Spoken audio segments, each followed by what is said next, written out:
सिंचन भवनाला भेट देण्यासाठी आलेल्या जलसंपदा मंत्री राधाकृष्ण विखे पाटील यांच्यासमोर माध्यमांनी शहरातील आदिला नदीचा प्रश्न थेट उपस्थित केला आणि या प्रश्नावर मंत्र्यांनी दिलेलं उत्तरच सोलापूरकरांसाठी अत्यंत महत्त्वाचं ठरलं आहे. आदिला नदीच्या पात्राच्या रुंदीकरणाशिवाय दुसरा कोणताही पर्याय नाही अशी स्पष्ट कबुली खुद्द जलसंपदा मंत्र्यांनीच दिली. वर्षानुवर्षे अतिक्रमणांनी गिळंकृत केलेली आदिला नदी, तिचं नाल्यात झालेलं रूपांतर आणि पावसाळ्यात होणारा जलप्रकोप हे प्रश्न आता मंत्री महोदयांनीही मान्य केले आहेत. हे विशेष.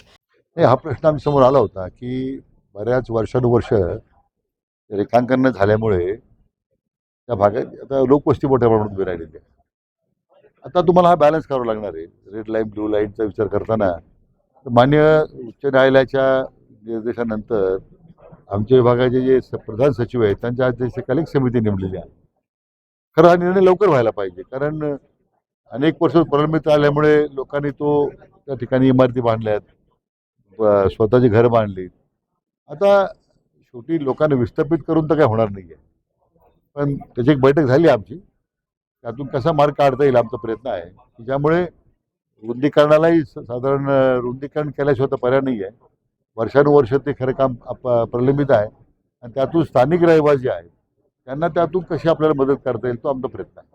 काम कितीपर्यंत होईल सर रेखांकनाचं कंप्लीट? मला वाटतं आमचा प्रयत्न पुढच्या 3 महिन्यात तरी करावा.